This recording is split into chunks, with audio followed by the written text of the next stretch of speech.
Good night, everyone. It's always a privilege to be in the house of the Lord. Tonight, I'm going to share my testimony, and I hope it bless your heart.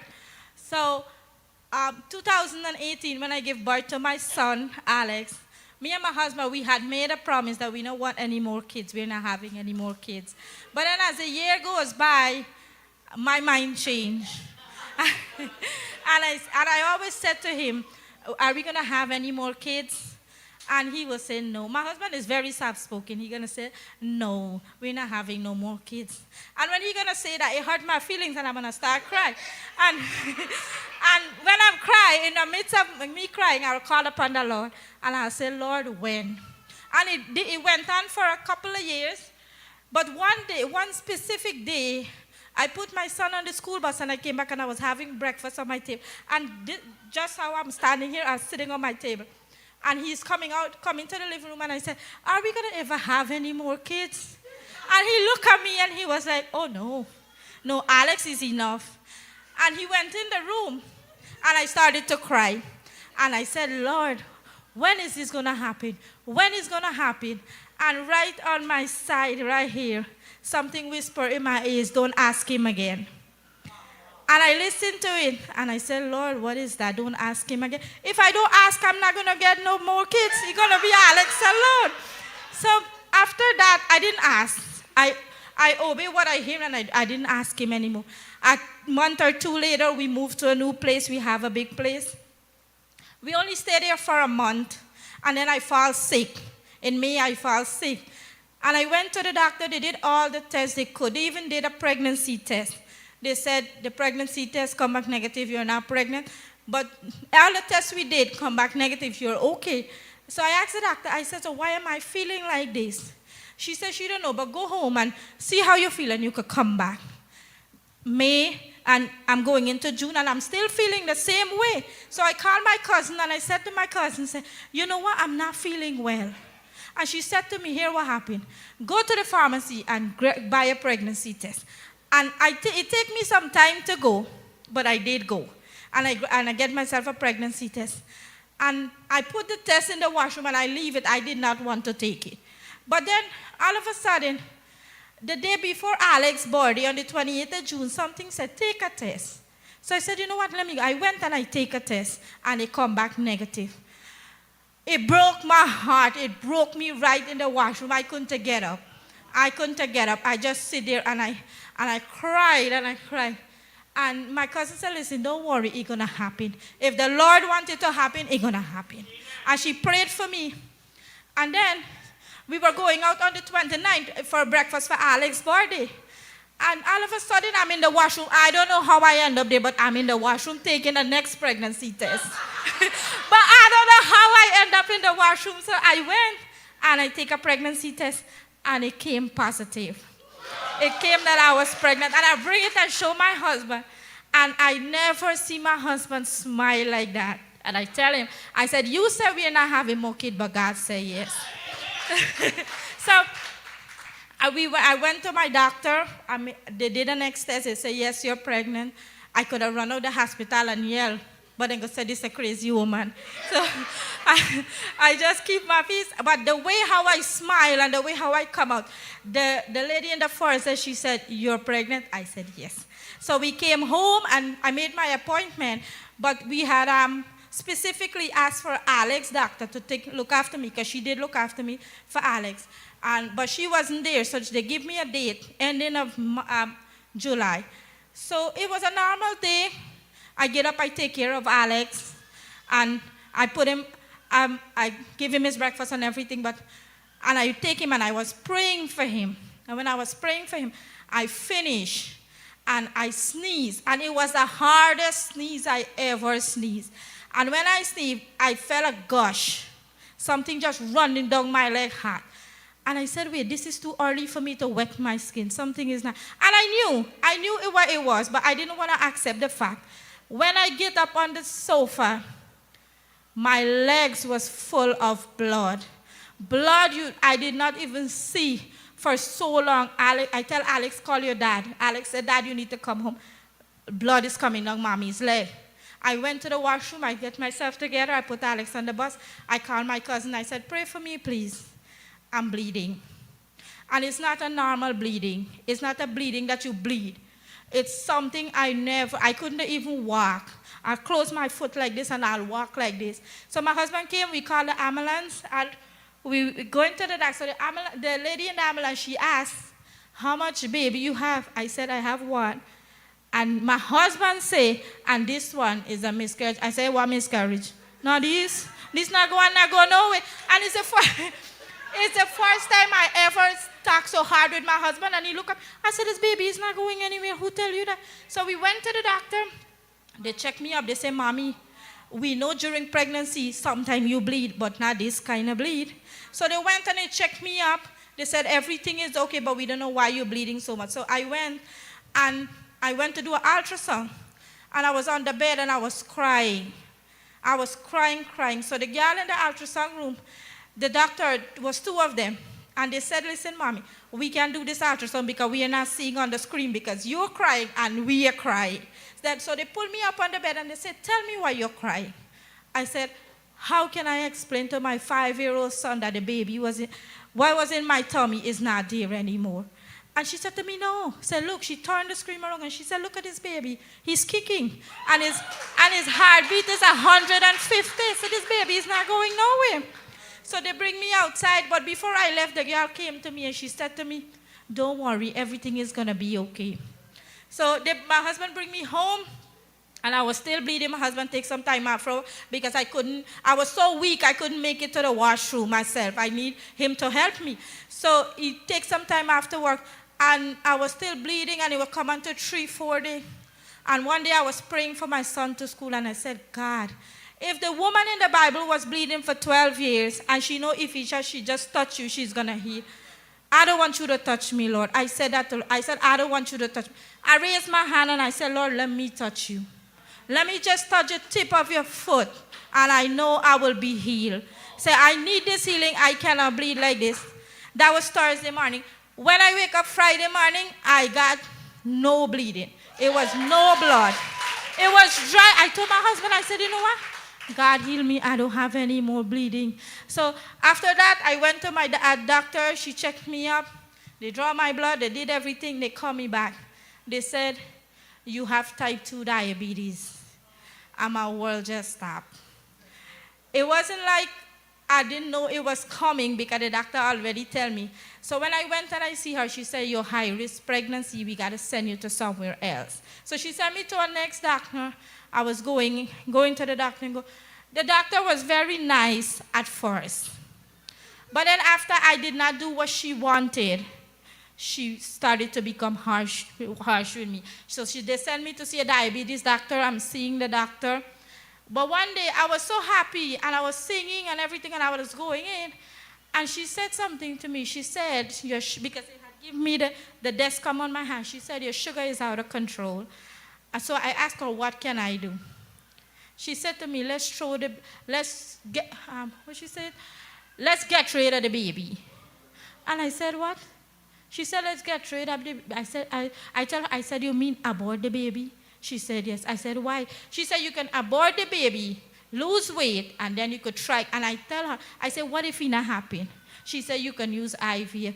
I said, I don't need IVF. I got my God. I don't have money for IVF. I got my God. So she gave me 1 week to decide whether I want to kill my child or I want to give him life.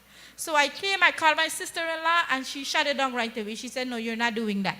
You're not going to get rid of the baby. You're going to keep the baby. I asked my husband, very gently and softly, he said, whatever you decide, I'm going to love you and trust you, whatever you decide. I said, this is not the answer I'm looking for. I said, listen, forget about you. So during my week, I was on my Facebook, and something said, look for Faith Church. And I went and I typed the name of the church, and it popped up, and I tell him, I said, look, this is the address. I want to go to this church. And walking through that door was one of the best decisions I ever made. When I came to this church, I was broken. I was broken to pieces. I was sitting in the corner. I couldn't clap my hand. I couldn't do anything. I was so broken, and I was sitting in the corner. I know the song that the choir was singing, and I know how to worship, but I was so broken when I came to this church. I said to myself, I need to talk to Pastor. So after service, Pastor was there, and all of a sudden he disappeared. I don't know where he got. So I said, you know what? I came here to talk to Pastor, and I can't leave without talking to him. So I said to Pastor Dal, I need to talk to Pastor, please. I need to talk to him before I left. So I came and I tell Pastor what is going on. And I tell him, and I said, tell me I'm not being selfish. Because I wanted, because the doctor already tell me the baby gonna come with complication. So I came and I talked to him, and he said no. If God know you wouldn't able with this pregnancy, he wouldn't give it to you. And Pastor he prayed for me and everything, and I went back there, and I tell the doctor, I'm not getting rid of my baby. And she said, okay. So, but the pregnancy is gonna be a little bit rough, but we are here to support you. And I said, okay.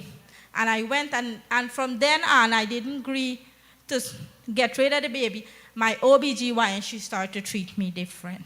So one day I went, and she said to me, it's a 50-50 chance. One of you going to die on that bed. And I look at her, and I believe. I'm not going to lie, I believe. Because I normally hear what the doctor says is true. So when she said that to me, I believe. I said, you know, it's a 50-50 chance. I called my mom. I said, can you come? Can my sister come? My brother came from Queens, and they all said, I was preparing for my death. I wasn't afraid, because I know, and I called my cousin, and she said, why are you talking like this? I said, I know where I'm going. And I know I'm going to see my brother there, so I'm not scared. But they said the one thing I'm scared is to leave Alex. That's the only thing I'm scared of. She said, no, don't talk like that. She prayed for me and everything. And I went back to the doctor, and she looked after me. And the couple of months, everything was going good. But then one day when I go, they tell me they're not finding the baby heartbeat. The baby have no heartbeat. I was in the ultrasound room for 4 hours. They was turning me and twisting me and turning me and twisting, and they're not finding his heartbeat. I tell them, listen, I need to go home. I'm tired, and I need to eat. I'm just tired. I need to go. They send me home, and they say, come back the next day. So when I come back the next day, I met a different doctor, a head nurse. She said, I'm going to do your ultrasound. I said, it's going to be like yesterday. She said, no, come let me show you how I'm going to do it. She put me on that chair, and as soon as she put the machine on my side here, heartbeat. 20 minutes, full heartbeat. She said, don't worry. What they did to you yesterday was stupid, but I wasn't here. So that's why they did that to you. But you come. I was going twice a week, and every time I go, as soon as she put the thing, heartbeat. So everything was going good, and everything was going good. But one day I went early, and the next lady, she came next to me, and she was so big, and I was so small. If I sit down, you don't know I'm pregnant. And I asked her, I said, can I ask you a question? She said, yes. I said, how far along are you? She said, 8 months. I said, what? She said, 8 months. And I said, but I'm 8 months. And why am I so small and you're so big? He said, talk to your doctor. And I talked to my doctor. I said, something is not right, or you guys are not telling me something. Something is wrong with my baby. So you guys need to tell me something, because something is not right here. Other people are so big, and if I sit down, nobody know I'm pregnant. And they did some tests, and then she said to me, the placenta, the cord from the baby to the placenta is not working. And I was 8 months, and my baby was 2 pounds. I came back home, and I was frustrated. I went to my bed, and I started to scream, and I started to yell. And my husband came in, and he hugged me by back, and he said, you okay? I said, I'm doing everything. I'm doing everything right. But nothing not go right. And he said, everything going to be okay. But I called Pastor Dal, and she prayed for me. And she said, you believe? First she asked me, she said, you believe God can turn something around? I said, yes. And she started to pray for me, and I lift my hand. In 1 week, my baby gained 2 pounds. And I'm so grateful, because when I was pregnant, I got people, Pastor Abby, Pastor Dal, Sister Jacqueline, Pastor Sherry, they would call and they would pray for me. And I would feel so nice. So the last time I went for my last checkup, I was walking out to the hospital, and the doctor called me. She said, Miss Rampadart? I said, yes. She said, you know what I said to you? I said, what? She said, it's a 50-50 chance, one of you going to die on that bed. And I closed the door. And I was walking out and I said, if you know the God I serve, you wouldn't tell me that. You wouldn't say that if you know the God I'm serving. And I walked out the room and I went, so she signed me up for cesarean. So Friday and Monday I was going for cesarean. So when I walked in the hospital, I said, Lord, we walk in, because we had to take Alex. Because we walking in 3, but when we come out with 4. And I went there, and my husband had to leave. He had to come away because we didn't have nobody to look at Alex. And I wanted to send Alex somewhere where he's going to be safe because I don't know what is going to go wrong. But the hardest part was in my labor pain. The hardest part was to send my baby away. I sent my baby to Queens and my brother, and that was the hardest part. I tell my husband, I never feel like this. So I went in, the doctor came and she see me, she said, I know they signed you up for C-section, but here what we going to do. We going to see how far you can go. Right. And we're not going to do no, if you guys are risk, then we're going to do it. But we're going to see how far you can go. They set me up and I'm ready. In 1 hour, I started to get pain. Pain after pain. So in the morning, the doctor said to me, you ready for your epidural? I said, no. I said, my husband is not here and this baby is not coming. How long he's not come? So he said, where your husband is? I said, he's in Queens, drop off my son. He's going to be back here. She said, okay. I go from 1 centimeter to 6, and I'm not dilating anymore. I'm having pain on my one side, and I'm not dilating anymore. So she said to me, we don't know, you was doing good, but then all of a sudden, you stopped dilating, but you're having pain. I said, yes. So they give me something to sleep. I don't know what they give me, and I fall asleep afterwards. So but when I wake up, my hand from here to here started to pain.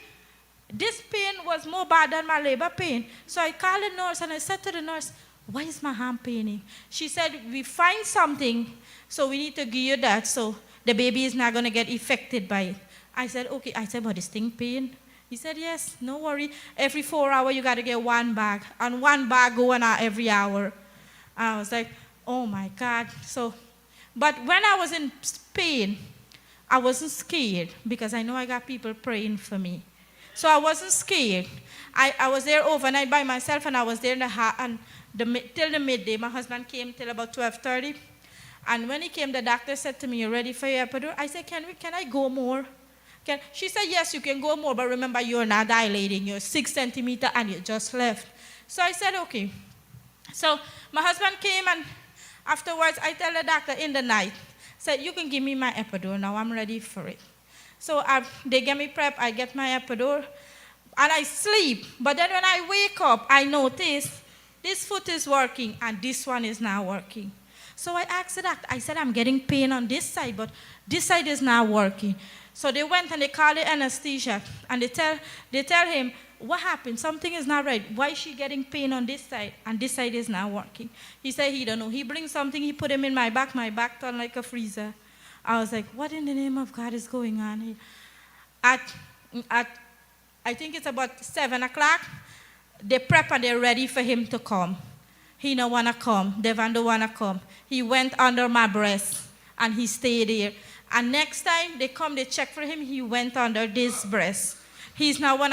The next time he hold on the placenta and he's not losing. So what the doctor do? She called 2 nurses, and one was pressing here and one was pressing here. I said, but if you press here, I'm having a lot of pain, but here I'm not feeling. So they said, okay, give us some time. We'll give you some privacy. You guys talk to him. So my husband, he always a soft-spoken person. He has said, baby, it's time for you to come. I said, listen, that's not how it is. Devon, you need to come. I'm hungry. I'm tired. I'm getting pain. You need to come now. He was like, listen, you harassing this child. I said, no. So he need to come because I'm hungry. I'm tired. And this pain is getting worse. So in the next hour, Devon is set and he is ready to come out. So they lie me down. And the doctor said, when you feel pain, you can push. I said to myself, if I push, this baby will come out and all this pain go gone. So in the count of 3, 2 push, Devon was out. And when I was lying down straight, but my head was up. And I was like, I'm listening for him to start crying. And I was like, we come out, and I don't know what they did to him, but he started to cry. I put my head down and I said, thank you, Jesus. And Then they were, when I asked them, I said, can I hold him? Because I want to check his finger, I want to check his toes, I want to make sure he come with everything that he had to come. So when I was checking, I asked the doctor, she said, the card is short, let me cut it, and then you're going to give me. So my husband cut the card, they gave him to me. And all of a sudden, the room becomes silence.